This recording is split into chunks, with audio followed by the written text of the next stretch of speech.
Escuchas sectorfm.com Master Mix.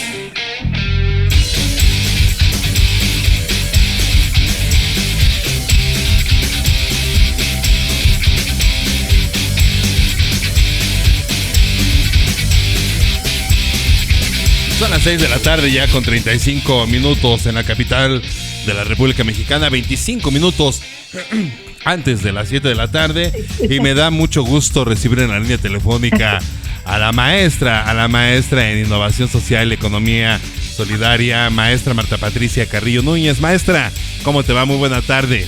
Bienvenida a Sector FM. Muchas gracias, Gerardo. Muchas gracias. Aquí con el gusto de podernos escuchar nuevamente y hacer una esfera legislativa más. Muchísimas gracias, maestra. Bienvenida. Maestro Ernesto Texcocano Hernández, maestro en periodismo político. Pues bienvenido, amigo. Muy buena tarde. Bienvenido a sectorfm.com. ¿Cómo te va?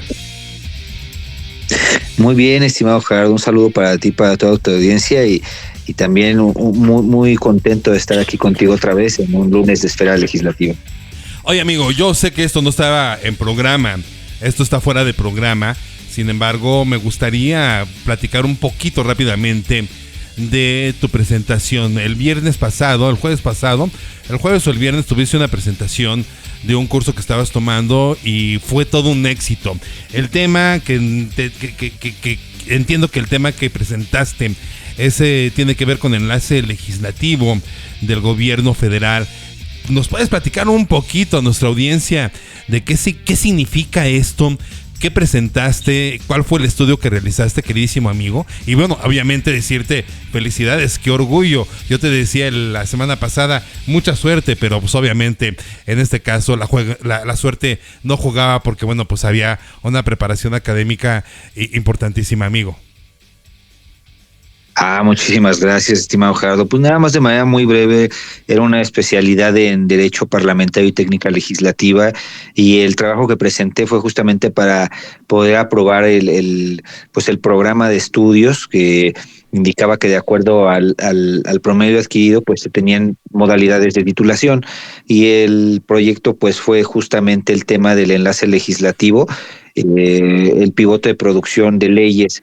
Tiene que ver sobre todo con la actividad que realiza el Ejecutivo Federal a través de los enlaces en sede legislativa, y pues estos enlaces generalmente trabajan en las comisiones, también en los asuntos que tienen que ver en el pleno que se van a discutir, y su injerencia dentro de los asuntos que le corresponden al Poder Legislativo, pues tiene una gran implicación ya en los textos concluidos que nosotros vemos como reformas a las leyes o nuevas leyes, en fin, derogaciones o abrogaciones. Siempre tiene que ver el enlace legislativo, una figura que surgió a partir de el gobierno dividido, pues por las razones que se tenía que construir un diálogo entre el Poder Ejecutivo Federal y el Poder Legislativo, considerando que ya no había mayorías, era necesario construir un diálogo, pero también una especie de enlace justamente entre los dos y de vigilancia para saber cómo y qué es lo que se está aprobando, es decir, como digamos un control político que le llaman también.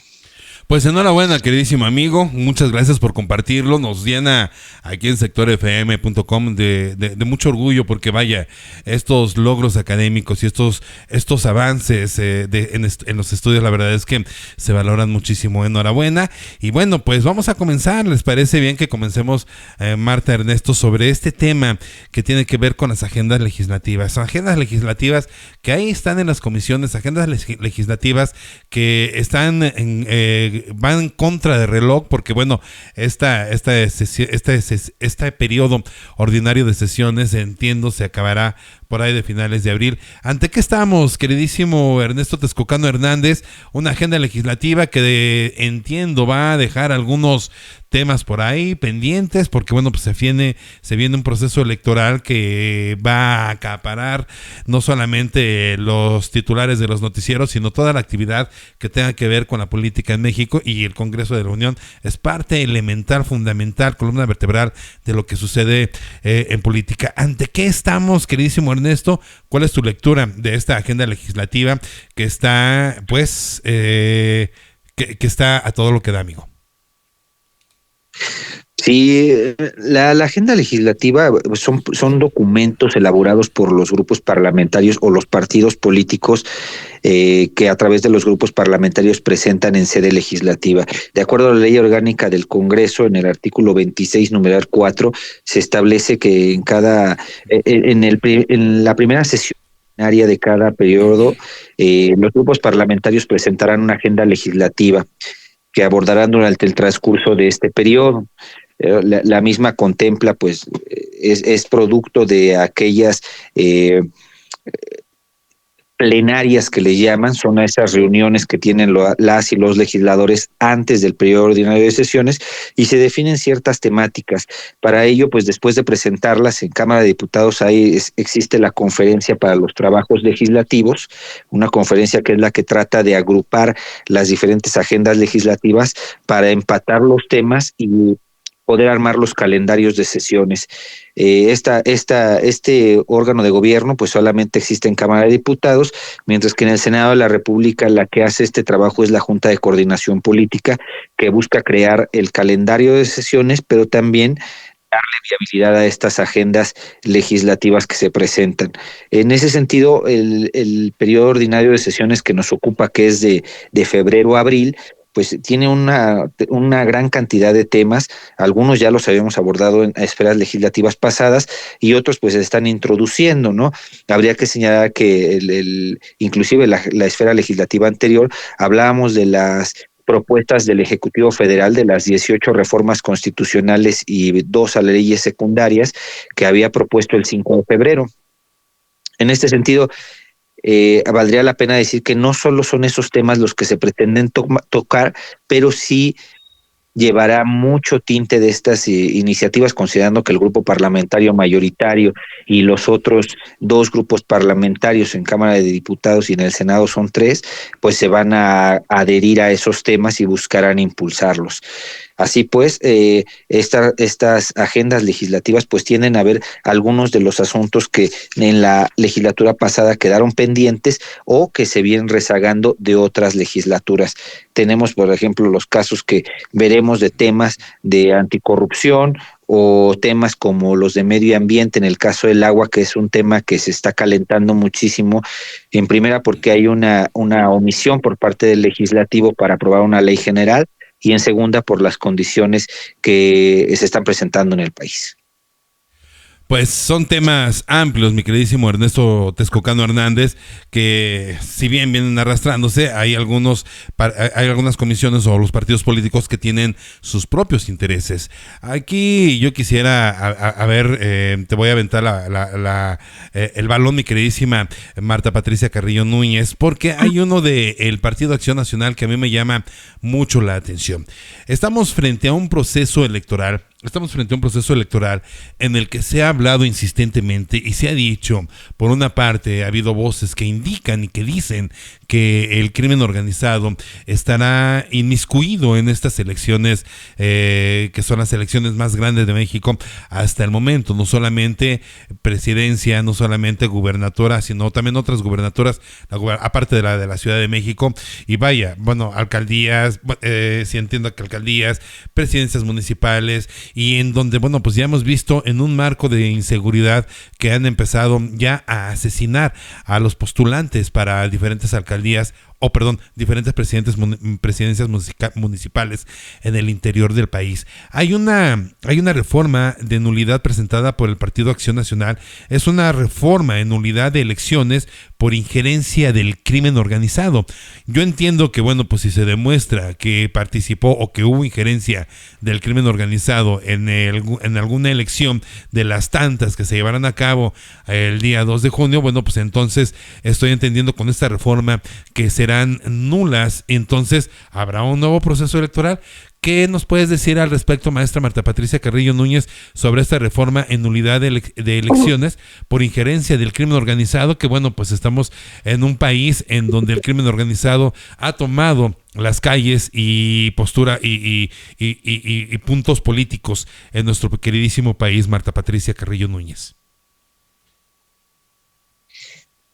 Sí, bueno, pues mira, en realidad es referido sobre el contexto, en donde, digamos, cada elección siempre se nos cuestiona o nos cuestionamos la ciudadanía qué tanto participa en el pago de las campañas el crimen organizado. La verdad es que es muy difícil cuantificarlo. Eh, el propio presidente actualmente se ha visto inmiscuido como en este tema, pero en realidad esta reforma de nulidad de elecciones tendría que ser, si bien también una reforma constitucional, tenemos a la ley de procedimientos electorales, en donde ahí tenemos una clasificación de delitos. ¿Quiénes participan? Pues el Tribunal Electoral el Poder Judicial y también el INE, que el INE es el que se encarga de estar fiscalizando y estar comprobando si hay delitos o no, y el tribunal se encarga de que cuando alguien denuncia, hace la investigación y determina si hay alguna falta o no. Entonces, en esta agenda legislativa, lo que el Partido Acción Nacional está haciendo es poner de relieve que no es un tema nuevo, es una agenda porque no sabemos qué tanto vaya a avanzar el tema, pero Acción Nacional lo trae como un tema de fondo que le interesa muchísimo, la nulidad de las elecciones por injerencia del crimen organizado. Ahora, como propuesta suena bien, sin embargo, hay que pensar en todo el mecanismo que se tendría que desplegar en primera, para identificar si hay o no injerencia del crimen. En segundo, que haya alguna denuncia específica. Y en tercero, que haya la determinación de la autoridad para saber si hubo injerencia o no, y en su caso, que se anulen las elecciones. ¿Qué pasaría o qué pasa cuando se anulan las elecciones? Cuando se anulan las elecciones, el órgano electoral local, si es en los estados o si es en el federal, tienen que volver a organizar otro proceso. Entonces, en realidad tampoco las consecuencias no son inmediatas, porque se debe organizar y eso implica más recursos. E insisto, todavía hasta saber qué tanto ha tenido injerencia el crimen organizado no es tan fácil saber. O sea, por ejemplo, aquí muchos de nosotros a veces suponemos, por notas, por la cercanía de los personajes políticos, que hay dinero pues específicamente, o ya sea del narcotráfico o de ciertos sectores empresariales que se dedican a lavar dinero en las elecciones, porque se intuye que estos siguen reproduciendo sus esquemas de negocio con líderes políticos inmersos ya en el Estado, que les permite seguir haciendo estos negocios, pero eso es una suposición. Documentar eso es muy complicado. O sea, aquí tenemos muchos casos en México, como por ejemplo cuando a Bejarano lo encontraron con la maleta de dinero, en donde pues él podría decir que es ilícito o no, pero el hecho ahí está, ¿no? Pero ¿cómo demuestran de dónde sale el dinero? Eso es todo un procedimiento que desafortunadamente todavía sistema electoral no tenemos el mecanismo de seguimiento adecuado que lo permita. ¿Es una buena propuesta? Sí, es una buena propuesta, pero incluso nosotros diríamos hay que irnos un pasito más atrás, porque en el proceso de fiscalización que ya existe, por ejemplo, en el INE, lo que hay que hacer es demostrar de dónde están esos recursos. Y los partidos políticos han encontrado muchas formas de evadir ese proceso fiscalizador. Y entonces, actualmente, aunque el sistema de fiscalización del Instituto Nacional Electoral se ha robustecido, todavía tiene puntos digamos, como áreas de oportunidad que pueden mejorarse porque no ve la totalidad. Entonces, por ejemplo, incluso no hay una cuenta fiable de cuánto dinero privado a las campañas. Se tienen las prerrogativas y hay un registro exacto de cuánto dinero público se les da a los partidos políticos. Pero de cuánto dinero del que ya tienen, digamos, ahorro los partidos políticos y sus estructuras ingresa, no hay una contabilidad como tal. Entonces es un poco como lo que sucede cuando hablamos del comercio ambulante. Sabemos que se mueven millones de pesos en el comercio ambulante, pero como no existe un mecanismo ni de sistematización ni de transparencia, pues tendremos que hacer más o menos cálculos, pero no tenemos cifras confiables de la cantidad de dinero que se mueve en el ámbito en el sector de los ambulantes. Entonces eso pasa más o menos también aquí en los partidos. Hay muchas cosas que todavía no sabemos de dónde sale. Por ejemplo, sí, yo sé perfectamente lo que me estás diciendo, maestra Marta Patricia Carrillo Núñez, pero, por ejemplo, en el caso de Evelyn Salgado, de Evelyn Salgado, quien es la gobernadora del estado de Guerrero, hija de Félix Salgado Macedonio, y que bueno, pues se le ha vinculado no solamente en una relación, digamos, exprofeso, sino más bien ya de cercanía parental, porque entiendo que bueno, pues hay un vínculo con la gobernadora y parte del crimen organizado a través de un matrimonio, me parece algo así. Entonces ahí me imagino que esta reforma de nulidad de elecciones por injerencia del crimen organizado, me imagino que podría aplicar, no sé, como bien dices, para entender de dónde viene el dinero, de dónde viene el apoyo o cómo está la injerencia del crimen organizado, pero vaya, en este tipo de casos es más visible, ¿no? Por la cercanía parental de la gobernadora con gente del crimen organizado. Qué paradójico, ¿no? Porque vemos una gobernadora que ha hecho lo que ha hecho y bueno, pues la relación parental con el crimen organizado está ahí, ¿no? Y no se dice más nada de ello. ¿Crees que por ahí vaya también este asunto, maestra Marta Patricia? Sí, este caso que expones es, pero efectivamente este paquete de reformas que presenta el Partido Acción Nacional, digamos, tiene tres grandes ejes. Uno que es, digamos, ya es cuando pasa, que se comprueba y entonces se anulan las elecciones, pero ellos también dicen, es que hay que tener una vigilancia en el financiamiento electoral, porque estos recursos ilícitos están ingresando, pero no sabemos cómo, y entonces por eso es que también entra de este paquete, igual que la regulación de las encuestas. Ellos dicen que ellos sostienen que hay casas encuestadoras que no siguen una metodología seria o digamos como tan comprobada y empiezan a difundirse encuestas que lo único que hacen es empezar como a calentar el ambiente político sin tener una adecuada. Entonces, por ejemplo, en este caso, respecto a lo de la nulidad de elecciones, pues efectivamente sí hay elementos a lo mejor que nos permiten inferir que hay una injerencia del crimen organizado, pero por lo menos en el sistema político electoral que tenemos en México, pues sí existe un procedimiento y ese procedimiento pues sería primero comprobar, ¿no? O sea, no importa, por ejemplo, aquí en este caso donde hay relaciones de parentesco, ese es un elemento, pero pues no es el único, ¿no? O sea, nadie se da cuenta como si alguien de nosotros tuviera un familiar que a lo mejor se dedica a delinquir de alguna manera y que entonces dijeran que como es nuestro familiar, nosotros nos dedicamos a lo mismo.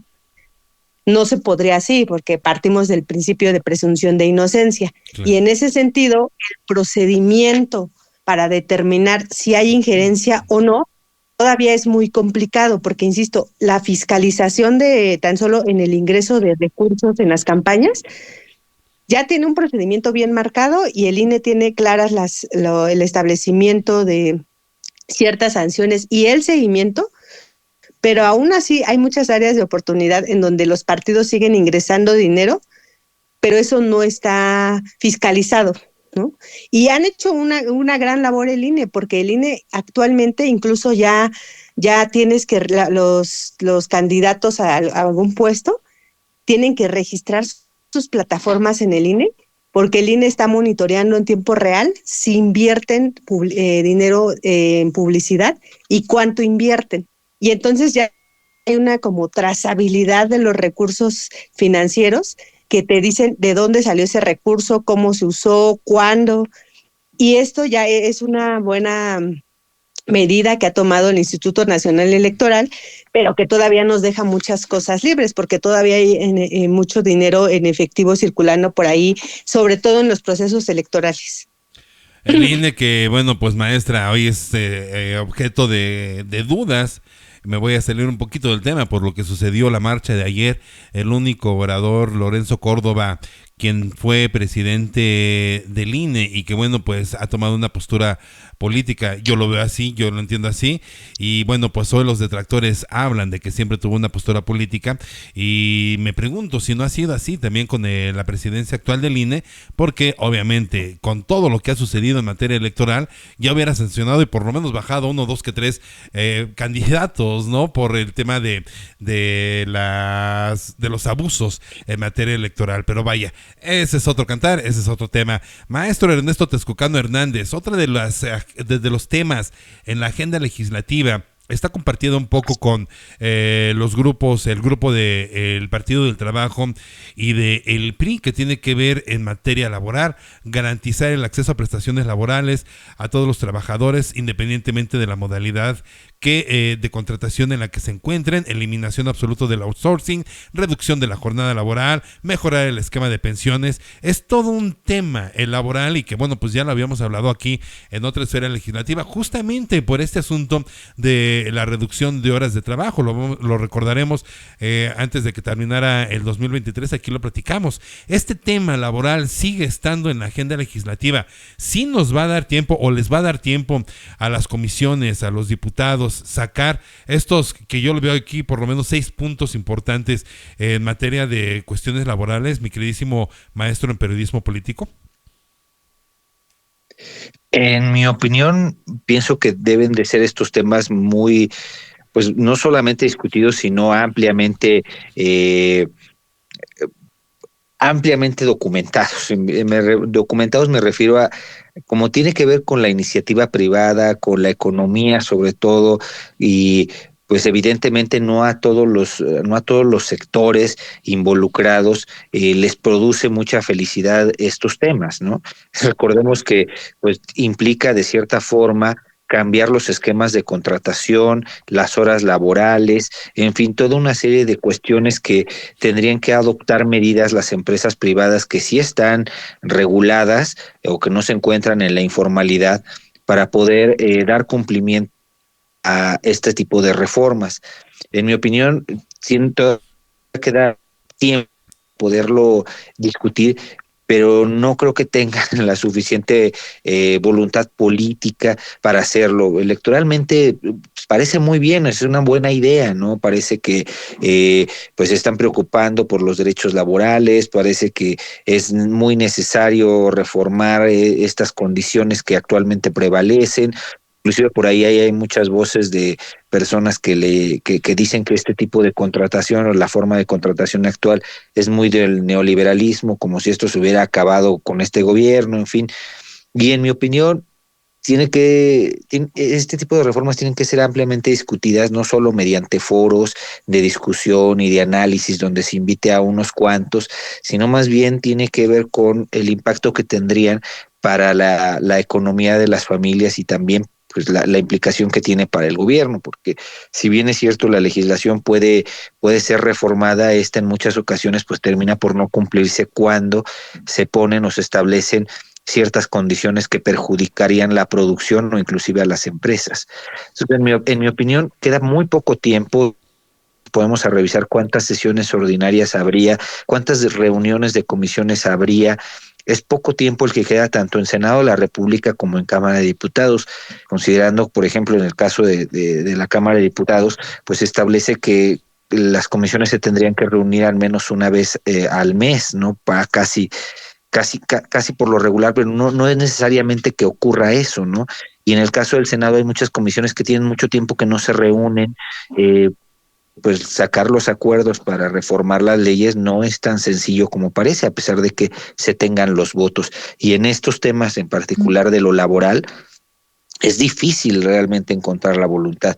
El tema que vimos de las 40 horas laborales, parece que hay consenso dentro de todos los grupos parlamentarios, pero al final no se lleva esta discusión a dictaminar en el Pleno, ¿no? Basta recordar que ya la Comisión de Puntos Constitucionales lo había aprobado, lo turnó al Pleno, y el Pleno de la Cámara de Diputados lo iba a regresar a comisiones. Las comisiones dijeron que no, o la Comisión en general dijo que pues eso no se encontraba dentro del proceso legislativo, y la mesa directiva optó por hacer un nuevo grupo de trabajo para poder discutir y aprobar estas iniciativas. Entonces, en la agenda legislativa puede estar, sin embargo, ya realmente construir la voluntad, construir los acuerdos con la iniciativa privada, ha sido muy complejo, ¿no? Ha habido mucha, yo no diría resistencia, pero ha habido una suerte como de, pues, ganar tiempo, ¿no? Ganar tiempo para que esto en algún momento, si llegara a salir,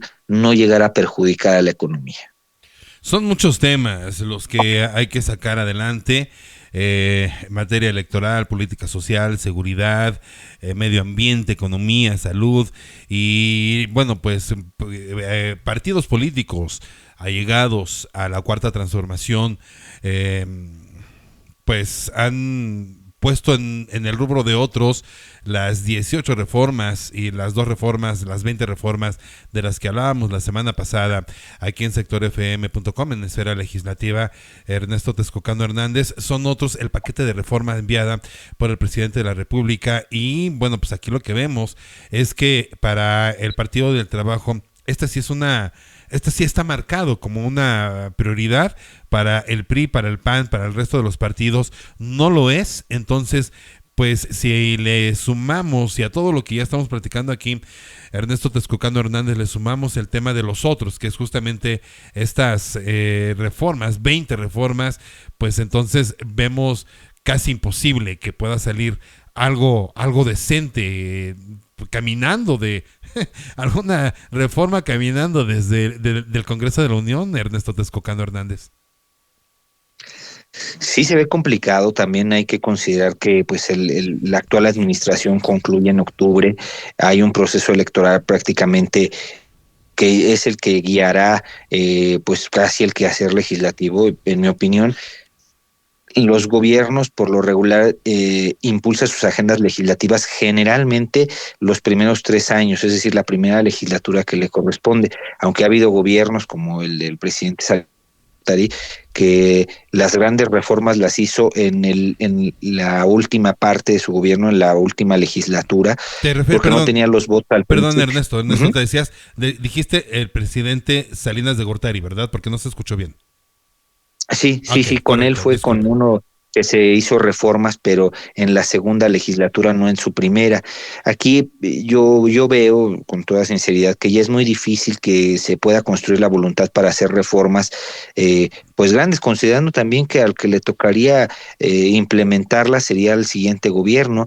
Y no solo eso, sino que, y lo comentábamos la esfera legislativa pasada, pues casi todos los presidentes, y si nos remontamos solamente a los de este siglo, pues han presentado sus iniciativas, por lo general, en la primera parte, en la última. Entonces, yo veo que sí hay un ánimo inclusive de sacar todas aquellas iniciativas con dictamen ya aprobado de las comisiones en el Pleno, pero esto no quiere decir que pase en la Cámara Revisora, tanto que sea la Cámara de Origen, la Cámara de Diputados o que sea el Senado de la República.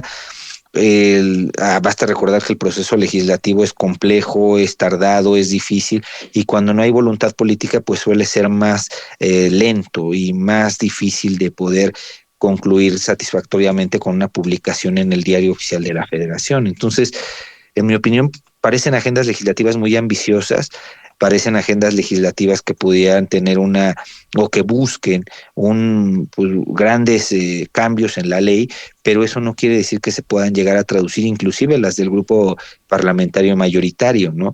Si observamos o nos echamos un clavado en las reuniones de comisiones, veremos que muchos de los asuntos que se van a dictaminar, pues ya suelen desechar iniciativas presentadas, justamente por eso, porque ya es difícil que se pueda construir la voluntad política, la asignación de recursos, en fin, una serie de implicaciones que podría tener un cambio en la ley.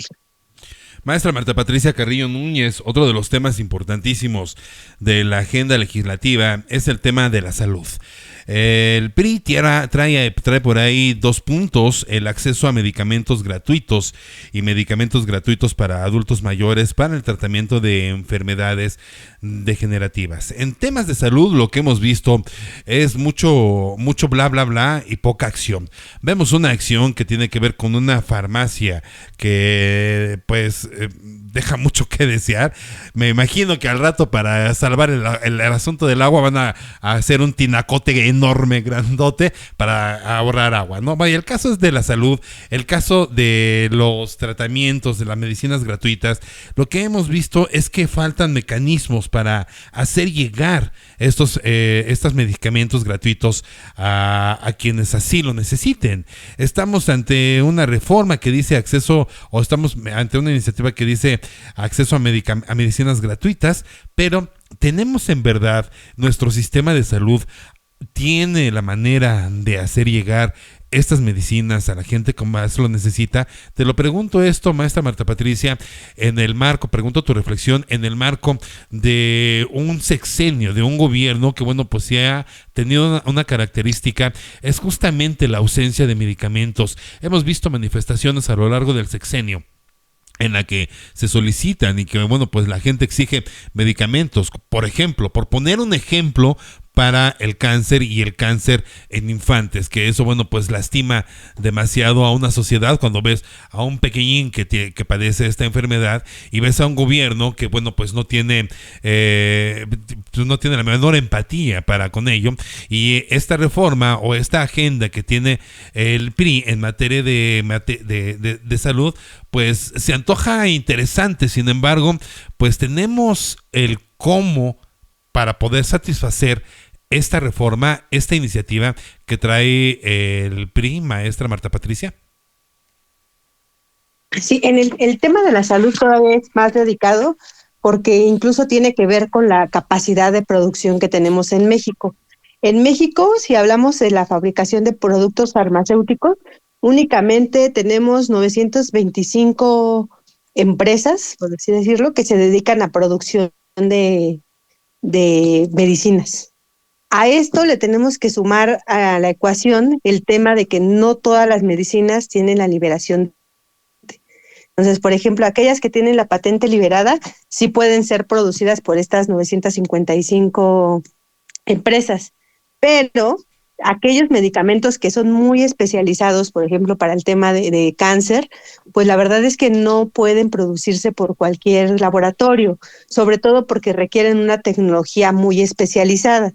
Entonces, para hacer realidad este tema de la distribución de medicamentos, primero tendríamos que fortalecer la infraestructura farmacéutica en México, la regulación, hacerla un poquito más flexible, porque incluso el tema de las importaciones en medicamentos es un tema que no está resuelto. Y ya en segundo lugar, entonces decir, a ver, de todas las entidades federativas, pues no todas presentan las mismas problemáticas, ¿no? A lo mejor el problemas como el dengue o enfermedades que están asociadas con climas más tropicales, pues necesitan otro tipo de medicamentos a los que son climas un poco más fríos, ¿no? Entonces, si bien es cierto que esto de los medicamentos gratuitos podría avanzar, porque por ejemplo, en el caso de los afiliados al Instituto Mexicano del Seguro Social, estos obtienen los medicamentos gratuitos, pero en el caso de enfermedades especializadas y medicamentos especializados, el desabasto que tenemos hoy en día, pues es evidente y tiene que ver con que no se compraron los medicamentos a tiempo y son medicamentos que no se producen en México, solamente la distribución se hace en México. Entonces, sí podríamos avanzar un poquito más hacia el tema de aumentar la producción, pero en primer lugar también tendríamos que fortalecer el esquema de salud, es decir, ¿quién tiene acceso a estos servicios de salud? Actualmente solo quien goza de beneficios como el IMSS y el ISSSTE, de este beneficio, tienen accesos a medicamentos, aunque sean de forma restringida y no se los cobran. Pero todos aquellos que trabajan en un esquema que no les contempla un esquema de seguridad social, sí tienen que recurrir a lo mejor a consultas de bajo costo, y también tienen que invertir en sus propios medicamentos, que aunque sean de patente liberada y que tengan un costo más bajo, sí implica un desembolso para todos aquellos que no gozan de seguridad social. Y en ese sentido, otra vez, volvemos a que es una buena iniciativa, es una buena iniciativa, qué bueno que el grupo parlamentario del PRI lo trae en su agenda, pero nuevamente el tema está en la operación. No basta con que digamos que medicamentos gratuitos para todo, aunque lo pongamos en la Constitución, si no tenemos la infraestructura, porque va a quedar bonito en la Constitución, pero no vamos a tener la forma ni el recurso para operar eso que se mandata en la Constitución. Y en esto quiero subrayar que hay un tema muy importante, porque una cosa es lo que está en la ley y otra cosa es la operación, ¿no? En el tema, por ejemplo, de los medicamentos, insisto, no es solo eso. Tuvimos en esta administración también el laboratorio que se encarga de la distribución, ni siquiera de la producción, de la distribución de medicamentos, tuvo fuertes golpes porque la administración actual confirmó, o más bien señaló, que no se estaba haciendo una eficiente distribución. Y entonces lo que hicieron fue empezar a desmantelar el sistema de distribución, que ya de por sí tenía sus áreas de oportunidad, y lo que generaron fue un cuello de botella, porque ni compraron los medicamentos a tiempo, ni tenían las rutas de distribución como ya estaban programadas, y eso provocó el desabasto a nivel nacional, ¿no? Porque no tenían, hay medicamentos que deben estar a cierta temperatura y que no pueden estarse moviendo a altas temperaturas, o no pueden agitarse, o no pueden trasladarse fuera de refrigeración un cierto número de horas. Y todos estos elementos tienen que ver con que cuando nosotros pensemos en un sistema de distribución de medicamentos, debemos pensar incluso en la logística, no solamente en la producción, porque muchas veces el tema que eleva los costos justo es la logística, ni siquiera es la producción. Tú puedes tener un buen laboratorio, en el caso de México, la Ciudad de México, Jalisco y el Estado de México, es donde están concentradas las unidades productoras de productos farmacéuticos. Pero imagínate, es casi, si nosotros lo vemos en un mapa, pues es en el centro del país, pero de ahí cuánto cuesta trasladarlos al norte o al sur del país, pues eso ya nos lleva a revisar otras cuestiones. Entonces aquí también entraría, digamos, una reforma incluso a la ley de salud, y también tendría que ser a la Secretaría de Economía, que es quien está con la regulación de los precios. Aló, ahí estás, ¿verdad? Maestra. Sí. Perdóname, Bueno, perdóname. Es que de repente y hubo un silencio y no sé si te habíamos perdido. no, aquí sigo. Ok, vaya. Este tema de la salud tiene que ver, y me imagino que es parte de esta reforma o de esta iniciativa que trae el Partido Revolucionario Institucional, el PRI. Se ha dicho que, bueno, pues es inaudito, es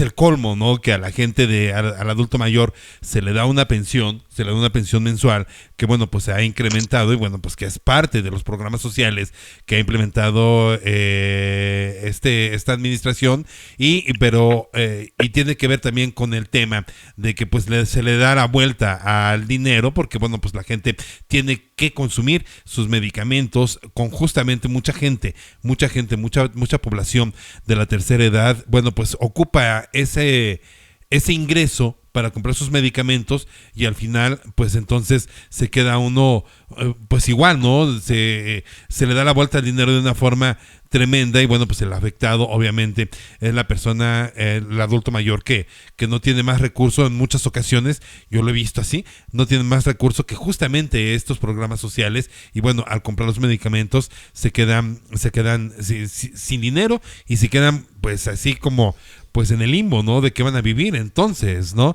Y también preguntarte tu opinión, maestra, que en la distribución de los medicamentos no está involucrado este empresario Amílcar Olan, que es parte de lo que hemos visto de los reportajes que ha sacado Latinos respecto a justamente este tráfico de influencias en el gobierno de Andrés Manuel López Obrador, particularmente con los hijos de Andrés Manuel López Obrador. ¿No él es parte de este asunto de la distribución, maestra?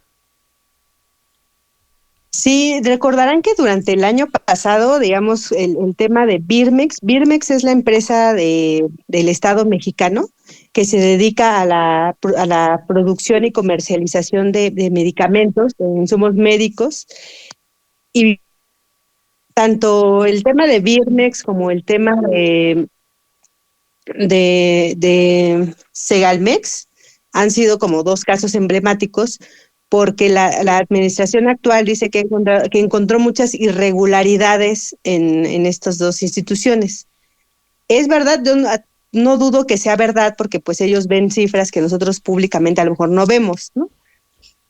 Pero el punto es que desmantelar instituciones que cumplen una función primordial, en este caso Birmex, para la comercialización de insumos médicos, sin prever las consecuencias de eso o sin tener alguna otra opción que les permitiera la distribución de medicamentos, fue lo que generó justamente este cuello de botella, porque entonces empezaron a destituir en Birmex y empezaron a vender como los camiones, a detenerlos, a parar la producción, y en lo que empezaban estas resoluciones, lo que Birmex empezó a hacer fue cancelar sus canales de distribución.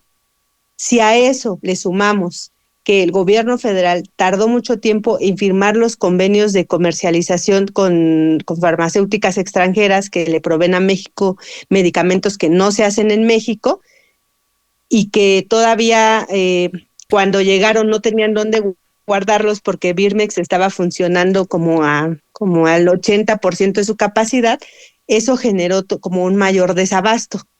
Entonces, hay veces que yo creo que sí, estar en el gobierno es tomar decisiones complejas, y por eso sí es importante tener personas que sean capaces de tomar decisiones ejecutivas, pero que también valoren qué es lo mejor. No es un bien sobre otro. O sea, en este caso, por ejemplo, era la salud contra el combate a la corrupción. No, el combate a la corrupción no es importante, sí es importante, pero dejar de ponerle el pie a una institución donde tú detectas corrupción y detener su operación sin prever que eso iba a impactar en la salud de miles de personas, eso fue una decisión que la verdad estuvo pues muy errada, y que además sí terminó pues afectando en todo el país. O sea, no era solamente el centro de México, el norte, en todo el país tuvimos este desabasto de medicamentos. Y en ese sentido, creo que cuando están los líderes tomando decisiones, nunca hay presupuesto que alcance. El presupuesto público siempre va a ser limitado porque las necesidades del país son muchas y los problemas son muchas. Si nosotros revisamos con lupa las agendas legislativas de los grupos parlamentarios, vamos a ver que hay muchas coincidencias, ¿no? Por ejemplo, dicen, en el tema de laboral, dicen, hay que mejorar las condiciones laborales, hay que eliminar el outsourcing. ¿Esto qué implica? Pues que más gente va a tener seguridad social. Y eso viene en muchas agendas de los grupos parlamentarios, tanto en la Cámara de Diputados como en el Senado de la República. Sin embargo, insistimos, el tema de la legislación es que al momento de legislar, cuando los legisladores estén discutiendo, lo que se tiene que ver es más allá de cómo se ve en la norma en ese momento, porque la operación es lo más importante. Y luego de ahí se escala al siguiente nivel, que es la operación. Entonces son los servidores públicos los que van a estar decisiones en función de la normatividad vigente, y en ese sentido, por eso es que hacer el diseño de leyes no es nada más como ponerlo que se vea bonito, sino también pensar en todos aquellos que van a operar, que lo hagan de forma más eficiente. Y entonces ahí viene como el reto para cualquier servidor público que ya está en la parte ejecutiva, tener que tomar este tipo de decisiones súper difíciles, e insisto, no es una cosa sobre otra, sino más bien es valorar qué acción se va a tomar para que, por ejemplo, el trabajo que estaba haciendo Birmex en su momento no nos fuera a afectar o no fuera a afectar al sistema de salud como lo afectó. Digo, ya se hizo, no se controló en ese momento. Actualmente el gobierno federal está haciendo algunas medidas para reactivar Birmex, porque vio la importancia de Birmex, la producción de vacunas. Ellos eran los que hacían las vacunas. Y en cuanto empezaron a desmantelar los laboratorios, esta administración, pues básicamente se vio la necesidad de, como ya no tenían gente que lo estuviera haciendo aquí, entonces le piden a otro país que les provea de vacunas, por ejemplo. pero también pues ese país que produce, pues primero va a atender a su población y luego ya va a atender la demanda externa. Entonces no son decisiones que se tomen en solitario, o sea, ese es el reto de los funcionarios públicos.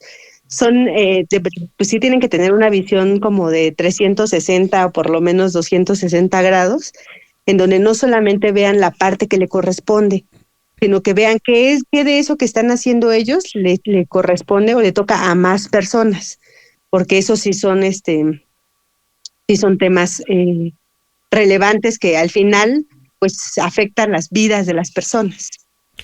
Maestro Ernesto Texcocano Hernández, vemos las agendas legislativas.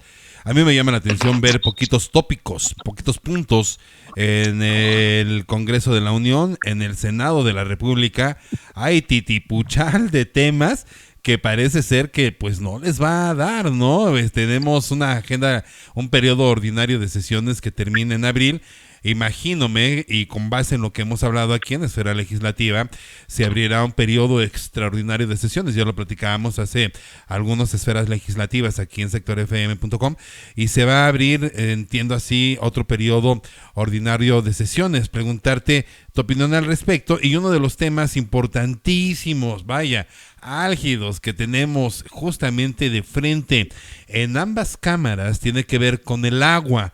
El agua que, bueno, pues hoy estamos ante una crisis hídrica que se ha dicho y se ha documentado ampliamente. Sin embargo, bueno, pues autoridades como el jefe de gobierno Martí Batres ha dicho que está garantizado el suministro de agua para toda la Ciudad de México en futuras fechas. Y cuando vemos la realidad es que vemos colonias, titipuchal de colonias, un montón de colonias, Ernesto Texcocano Hernández, que bueno, pues están padeciendo la crisis de agua, ¿no? Y bueno, ni hablar ya de Ixtapalapa, que parece ser que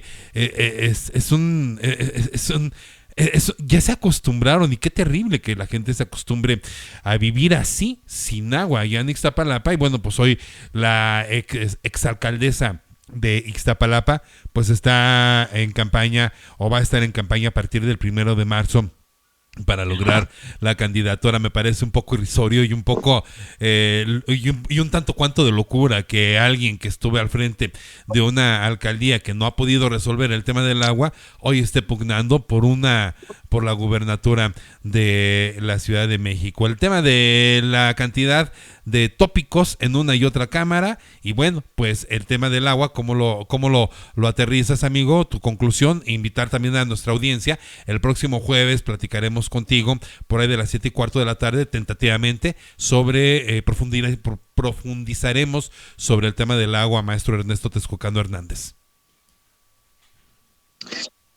En el tema de las agendas legislativas, a mí sí me gustaría dejar muy en claro que por ejemplo, la oposición se supone que tenía una moratoria constitucional, ¿no? Y las 18 iniciativas que presentó el Ejecutivo Federal son de la reforma constitucional y 2 a leyes secundarias, y mucho de la agenda legislativa del grupo parlamentario mayoritario y de los grupos parlamentarios del PT y del Verde, pues se suscriben a estas iniciativas, ¿no? Y bueno, a mí me parece y se antoja muy complejo que logren tener o que se logre construir una reforma constitucional de manera tan acelerada, considerando que pues la reforma a la Constitución es rígida, obedece a un procedimiento establecido en el 135 constitucional, que requiere la aprobación de las 2/3 partes en ambas cámaras y de la mitad de los congresos locales. Entonces, hay poco tiempo para hacerlo. No sé si haya la voluntad para sacar todos los temas. Había por ahí algunos coordinadores parlamentarios que se veían entusiasmados en temas como el cuidado animal, el medio ambiente.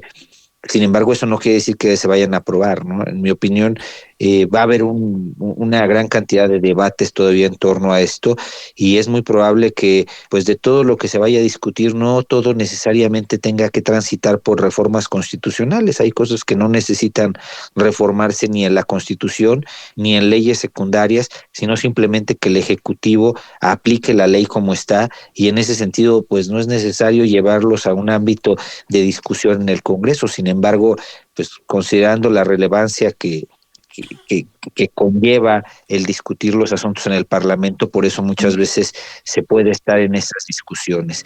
Y el tema del agua, para ser muy concreto, a mí me parece que es un mosaico de necesidades, de ocupación del recurso, de cómo se hace del recurso, de la forma en la que se emplea.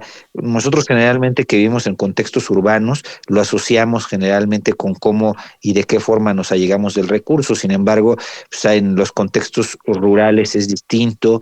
Hay que ver, y esto es muy necesario decirlo, que como transita con varios sectores de la economía, como la industria, la agricultura, el uso urbano, pues la verdad es que se requiere una gran cantidad de recursos económicos para poder cambiar toda la forma en la distribución del recurso, ¿no? Y estos recursos, como bien decía la maestra Marta Patricia, pues tienen que ir aprobados en los presupuestos, no hay de otra, o sea, no hay una fórmula mágica, ¿no?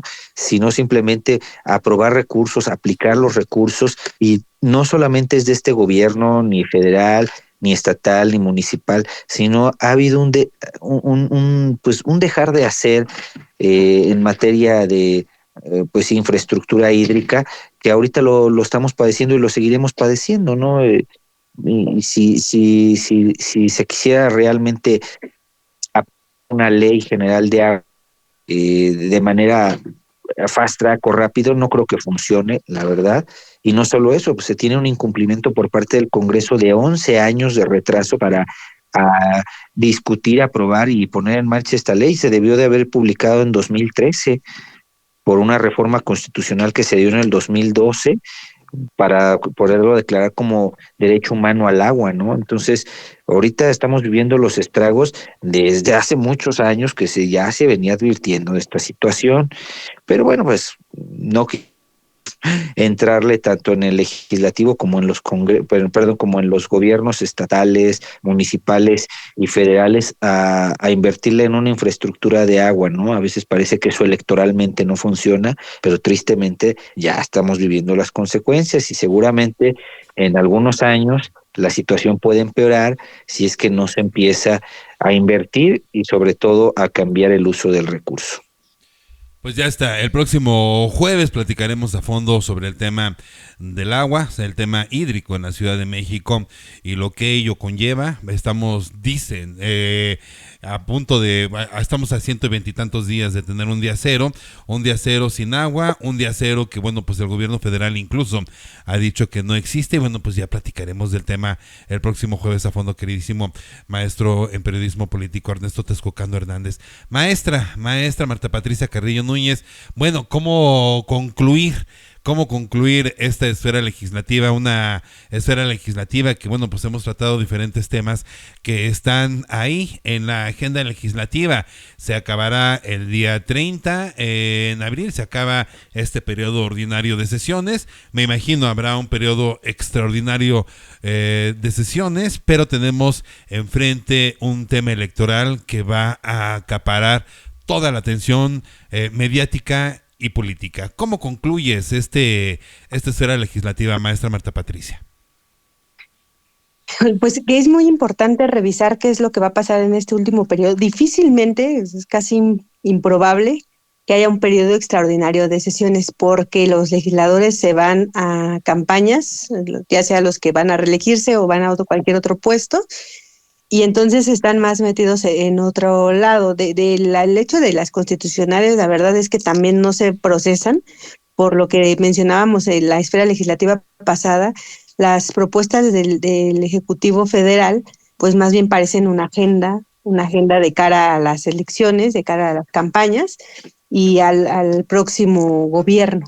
Y en el caso de la Cámara de las cámaras, tanto de diputados como del Senado, pues vamos a ver qué es lo que tienen pendiente. Entonces, de aquí al 30 de abril, lo que van a sacar, pues es digamos, tentativo que van a hacer, porque ya de ahí ya no va a haber otro periodo ordinario. Entonces, lo que no hagan ahorita se quedará como pendiente de los grupos, y entonces ahora que vuelvan a hacer sus agendas legislativas los grupos un poco antes de empezar el otro periodo en agosto, pues tendremos ya ahora sí la definición de no solamente de un periodo, sino de un nuevo gobierno, de un nuevo sexenio. Entonces, por eso es tan importante estas agendas que los grupos parlamentarios realizan en el periodo que ya nos explicó Ernesto. Son muy relevantes porque finalmente nos dan pauta a qué es lo que van a estar dándole más énfasis los grupos parlamentarios y qué es lo que más van a impulsar. Entonces, digamos, este va a ser el cierre ya de la 65 legislatura, pero el que viene, vamos a ver, porque casi siempre el primer año del nuevo gobierno es donde se pone la agenda ya de legislativa para todo el sexenio. Entonces eso es muy, muy relevante. Vemos temas, insisto, de mucha coincidencia. O sea, yo no veo a nadie diciendo que está en contra de lo que se está proponiendo, que es el buscar el bienestar de las personas, darle acceso a la salud, al agua, aumentar la seguridad social, reducir la jornada laboral, aumentar el tema del salario. O sea, todo esto que se propone, si se pusieran de acuerdo los grupos, pues estaría genial que saliera y que saliera por consenso, ¿no? Pero yo creo que también algo que se deberían poner como meta todos los grupos parlamentarios es realizar una reforma fiscal. La reforma fiscal la tenemos pendiente desde hace muchísimo tiempo y es indispensable porque si bien es cierto que no hay dinero suficiente o no hay dinero que alcance para todo lo que se tiene en mente de cada gobierno, sí es verdad que ya estamos atrasados, tenemos un sistema fiscal y tributario que no necesariamente es adecuado, porque muchas veces quienes tienen menores ingresos terminan pagando una buena parte de ese ingreso en impuestos y los que tienen como grandes ingresos terminan pagando proporcionalmente menos. Entonces hay que hacer una revisión, porque lo que ha hecho muy bien esta administración es revisar el esquema de cobro y ha aumentado los ingresos por cobro de impuestos. Pero todavía si tuvieran la reforma fiscal que hiciera un sistema fiscal más, se llama en materia financiera, se llama un sistema progresivo y no regresivo. ¿A qué se hace referencia esto? A que quien tiene mayores ingresos pague más y a que quien gane menos pague menos. Entonces creo que esto es algún pendiente que tenemos y que es hora de que los grupos parlamentarios lo pongan sobre la mesa, porque de esta forma todos ganaríamos, ¿no? Todos los estados, toda la federación, los municipios, cuando se tienen más recursos, pues podemos distribuir mejor. Pero si tenemos recursos limitados, la distribución todavía se hace más compleja. Entonces yo invitaría a que ya se pusieran a trabajar para ponerse de acuerdo en una reforma fiscal. Muchas gracias, Gerardo. Pues muchas gracias, maestra en Innovación Social y Economía Solidaria. Agradecerte tu presencia, agradecerte este análisis que haces tan puntual aquí en sectorfm.com en Esfera Legislativa. Gracias, maestra, y que pases una extraordinaria noche. Muchas gracias. Gracias, igualmente. Maestro Ernesto Texcocano Hernández, maestro en periodismo político, pues primeramente agradecerte, segundo, bueno, pues de nueva cuenta reiterarte este gran logro, esta felicitación por este gran logro académico, y bueno, pues muchísimas gracias. El próximo jueves platicaremos aquí en Sector FM sobre el tema del agua, están todos invitados, y bueno, pues que tengas una noche maravillosa, queridísimo Ernesto Texcocano Hernández. Muchísimas gracias, estimado Gerardo, pues te agradezco y te envío un fuerte abrazo y un saludo para ti y para toda tu audiencia. Muchísimas gracias, les ruego no me cuelguen, son las 7 de la tarde con 33 minutos en la capital de la República Mexicana. En sectorfm.com es momento para Master Mix. Más de una hora de música mezclada con lo más in de las esencias bailables. Master Mix. Viernes y sábado, 8 de la noche. Master Mix en sectorfm.com. Sectorfm.com no es solo un referente en la música. También es análisis político. Escucha Esfera Legislativa todos los lunes a las 6:30 de la tarde En Esfera Legislativa analizan Marta Patricia Carrillo Núñez. Esa ley se publicó con el Pacto por México. Y Ernesto Texcucano Hernández. Habría que atender a los antecedentes de conocer cómo es que... Lunes, 6:30 p.m. Escucha Salud Mental. Todo lo que nuestra mente esconde. Con el psicólogo Luis Carlos Martínez Reynoso. ¿En dónde te ves en 5 años? ¿En dónde te quisieras ver en 5 años? Martes, 6:30 p.m. en sectorfm.com. Escucha Contragolpe. El análisis obligado sobre los temas de la ciudad más grande del mundo. Con el periodista Luis Eduardo Velázquez Chico, director del portal de noticias capitalcdmx.org. Con la Ley de Desarrollo Urbano se metieron nuevos instrumentos de planeación como esto de las transferencias de potencialidad. Miércoles, 6:30 p.m. Contragolpe en sectorfm.com. Escucha Análisis Imativa. El seguimiento puntual a los temas de primera plana. Jacqueline Zabalza Cadenas, directora de Imativa RP. Es un personaje muy interesante, clave para las elecciones del 24, si bien Marcelo no la tiene fácil. Jueves, 6:30 de la tarde. Análisis Imativa en sectorfm.com. Escucha los conciertos. Cada evento, una crónica perfecta. Alex Graham Ramírez, periodista, nos lleva a la primera fila, embarrados al escenario. Bueno, te comentaba desde el festival que hubo muchos regresos inesperados, como el día sábado Austin TV, que bueno, ya tocó al cierre de esta edición del festival. Los conciertos en sectorfm.com. Escucha la entrevista. Todos los temas. Voces que transmiten conocimiento, voces que analizan, voces que contextualizan. Islandia es una isla volcánica, básicamente compuesta principalmente de volcanes, y ha habido muchas erupciones de sus volcanes. Ahora, eso no había pasado por 800 años. Escucha en sectorfm.com la entrevista. Como ya escuchas, sectorfm.com no es solo música, es contenido, también información, es análisis, es infoentretenimiento, es radio. sectorfm.com